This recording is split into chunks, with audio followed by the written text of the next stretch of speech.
Everything and everyone, including you and I, change. We get bigger and older. We get new toys and they get old. We go to middle school, then high school, then college. That's what time is. It's things changing all around us. And it's happening all the time, minute by minute, hour by hour, day by day, and year after year. Let's see how time is a part of how things are always changing. We have ways of measuring time, right? Our clocks and watches measure time. They measure the seconds, minutes, and hours as they go by. And our calendars measure time too, but in a different way. They measure the days, weeks, months, and even the years as they go by. And we have other ways of measuring time too. When we get out of bed, the sun is coming up and we know it's morning. And later, when the sun has gone down, we know it's nighttime, time for bed. So when we think about it, we see time changing all around us all the time, right? But what about changes we can't see? What about changes in our past? Things that happened a very long time ago. We call this historic time because history is one word we use to describe the past, right? In fact, we could think of history as the true story of how things have changed. And it's a very, very long story because history goes back for many, many years. But let's start with a much shorter history. You could think of the history of your family as a short history. We can trace back family histories, and we call that genealogy.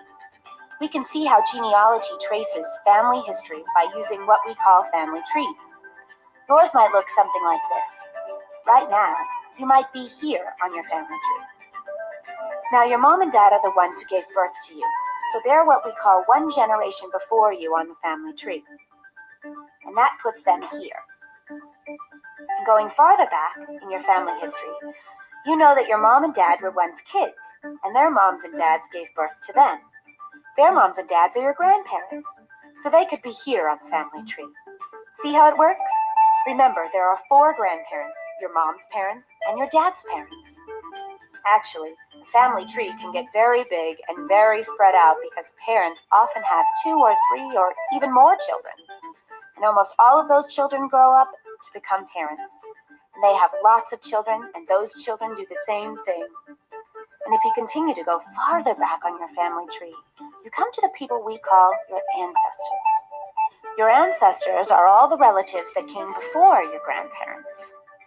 As an example, many of us are American, but our ancestors, maybe our great-grandparents and their parents, came to America from other countries.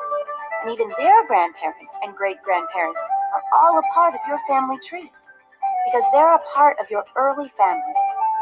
And as we said, the family tree goes back many, many years.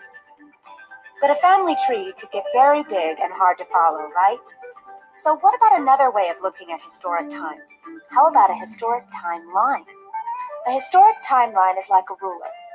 We could make marks on it that each represent equal periods of time. Just like a ruler has marks that represent equal distances, like inches and feet.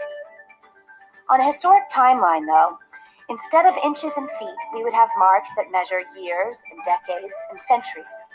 Even a year can be divided into smaller parts, but in this historic timeline, let's stick to bigger units of time. So here's a timeline that's divided into years.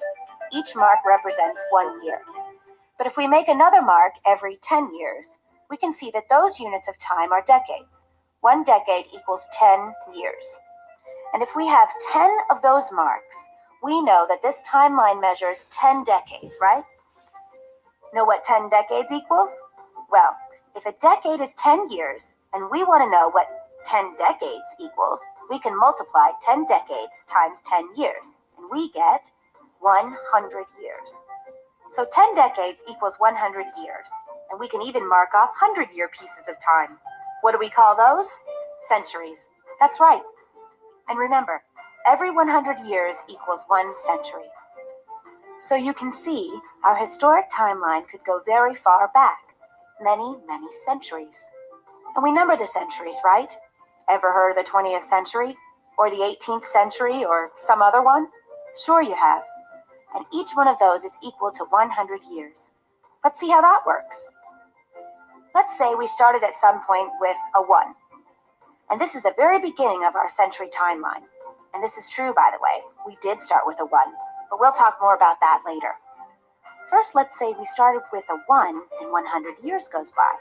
So that first 100 years we would call the first century, right?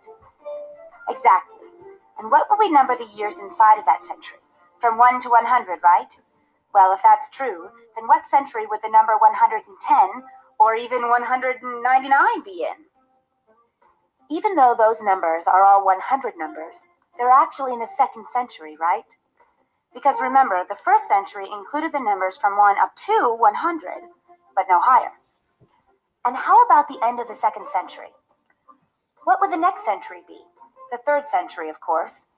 But the years in the third century would all be 200 numbers except for the very last one, right?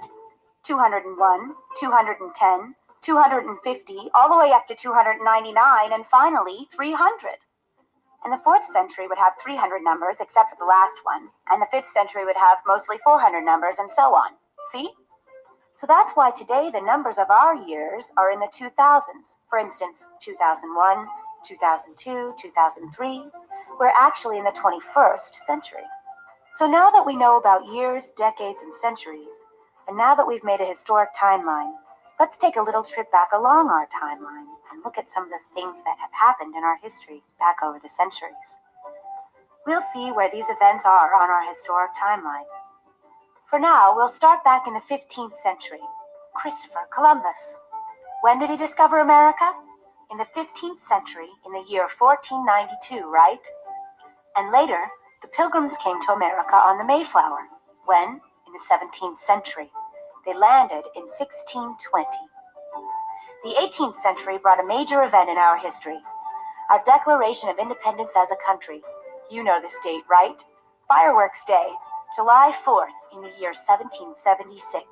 And in the 19th century, one of our most famous presidents was born on February 12, 1809. We celebrate his birthday on President's Day. Who was he? Abraham Lincoln. What happened that was important in the 20th century? How about the year we first set foot on the moon? Amazing, right? And it took place in 1969. A recent major event was the turn of the century. The last year of the 20th century, 2000, and the first year of the 21st century, 2001, which brings us just about up to date. So that's quite a bit of time, right? But you may have noticed that we started with 1492. So what about all those other centuries before that? Well, just to make our history complete, let's go back one more time, this time to the very beginning of our modern day calendars. But to get there, we first have to take a quick trip through what we refer to as ancient times. That's the centuries way, way back. For instance, about 5 centuries back was what we called the Renaissance, a time of great art and writing, when lots of new parts of the world were explored. And going almost 10 centuries back, we reached the Middle Ages, a time of knights in shining armor, castles, and lots of sword fighting. And finally, about 20 centuries back, we find the Roman Empire, when Rome, Italy, back in those days it wasn't Italy yet, was the most powerful place in the world. Now those great leaps in time take us back a total of 2,000 years to, well, to the place we use as a starting point for our modern day calendars. Remember earlier I said we'd go all the way back to year number 1? Well, this is it. And what do we use to mark year number 1 on our calendars? Well, we used to use letters BC to mark everything that happened before year number 1, and the letters AD to mark everything that happened starting with year number 1. But nowadays, we often use different letters. We use CE, which means Common Era, and BCE, which means before the Common Era. And we say that where CE and BCE meet is when we started recording time on the calendar. Now we've gone back a long way in time, over 2,000 years. Before we get back to the present, there's one more thing that's interesting about historic time. If you stop and think about it, when we think of time, we count forward, right? We started our calendars at year number 1, and the numbers are getting bigger as more time goes by. But when we talk about the years before year number 1, BCE, we count backward in time. For instance, if we say that something happened in 400 BCE, that means 400 years before year number 1. But then, if we move forward in time, toward year number 1, the numbers get smaller instead of bigger. So basically, it's simple. Before year number 1, we count backward, and starting with year number 1, we count forward. But let's head back to the present, and here we are back at today. We've taken quite a trip into historic time. We started by talking about years and decades and centuries, and we discovered that our family trees go back centuries with early relatives and then ancestors. After that, we made a timeline and looked at some of the events in our early history, back to the time when Columbus discovered America.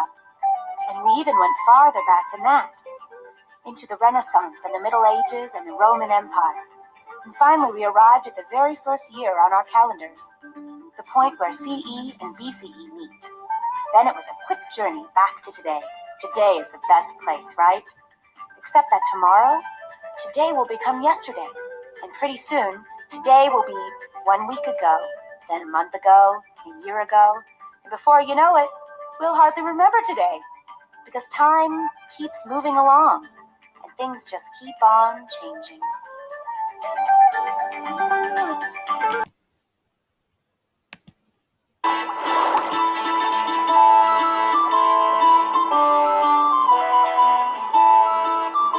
The word Renaissance means to be reborn.